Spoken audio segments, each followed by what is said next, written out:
하는 일이 뭐냐, 왜 필요한 거냐, 꼭 필요한 거냐. 안녕하세요. 찐손TV의 최주의 손해사정사입니다. 오늘은 첫날이라서요. 제가 카메라가 되게 어색해요. 공포증이 있어요. 그래서 고양이를 데리고 왔는데 나오질 않네요. 협조! 이름은 랑이고요. 언젠가 익숙해지면 나오겠죠.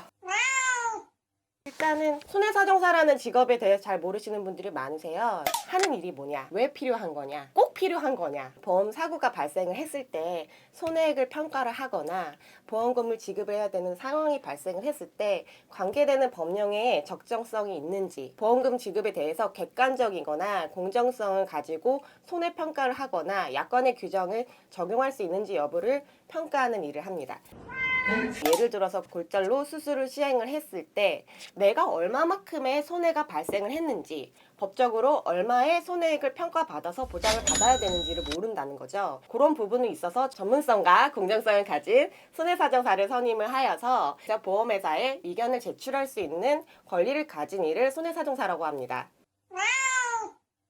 근데 사실 손해사정사분들이 그렇게 많지는 않거든요. 오해하고 계시는 게 있는데 그렇게 많지 않아요. 이 사람이 손해사정사가 맞는지, 법적인 자격을 가지고 있는 사람인지 확인할 수 있는 방법은 없는 걸까? 있어요. 있습니다. 금융감독원 사이트에 들어가시면요, 상단에 업무 자료라는 란이 있는데 거기에 보험란을 클릭을 하게 되면 보험 전문인 보험중개사 클릭을 하시면 되세요. 등록 여부 조회가 있어요. 그러면은 거기에 손해사정사의 이름을 기입을 하고 조회를 클릭을 하면요, 자격을 가진 사람인지 아닌지가 나와요. 저도 나올 거예요. 내가 의뢰를 한 손해사정사가 법적으로 자격을 가진 사람인지 아닌지를 체크를 할 수 있다는 거. 간혹가다 없어요 라는 얘기를 듣는 경우가 있어요. 불법적인 브로커라든가 아니면 자격을 가진 사람이 아니라든가 이런 부분에 있어서는 좀 체크를 해야 된다고 생각을 해요. 왜냐면 손해사정서라는 걸 통해서 의견을 제출할 수 있고 과실이나 이런 문제점을 가지고 보험회사 분쟁을 하기 때문에 이런 부분에 대해서는 정확하게 체크를 하시는 게 중요하다고 생각이 돼요. 더 세부적으로 하는 일을 얘기를 드리면 제일 많은 문의가 교통사고에 관련해서 문의가 제일 많으세요. 근데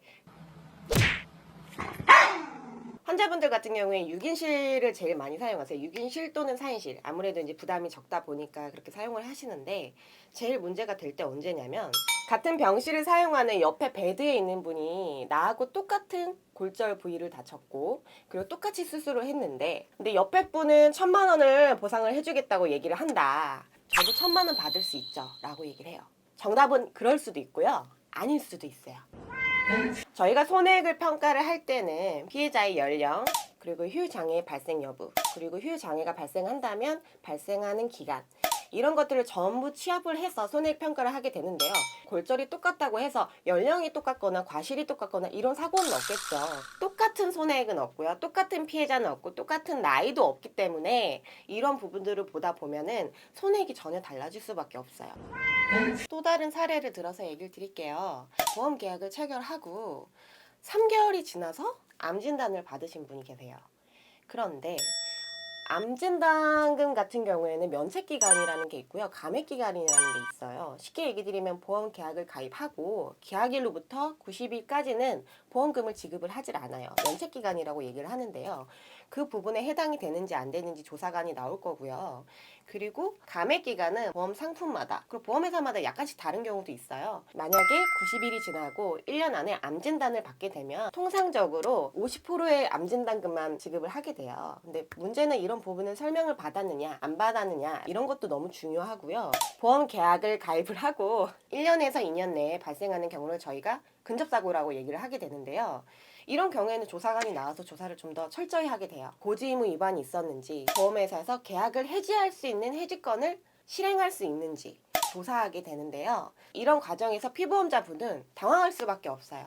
조사관이 일단 나온다는 것 자체에 겁을 먹을 수밖에 없고, 조사하는 과정이 다 끝나고 나서 조사관이 나와서 하는 얘기가 보험금을 지급할 수가 없습니다 라고 얘기를 하게 되면 당황할 수밖에 없고 화가 나죠. 그런데 이런 부분이 타당할 수도 있고요, 타당하지 않을 수도 있어요. 이런 부분을 주장을 하셔야 되는데 이런 약관의 해석을 할 수 있는 사람이 손해사정사이기 때문에 만약에 불리한 내용이 있다던가 약관에 규정이 되어 있는데도 불구하고 보험회사에서 속된 말로 말도 안 되는 내용을 주장을 한다거나 뭐 그런 일은 없겠죠.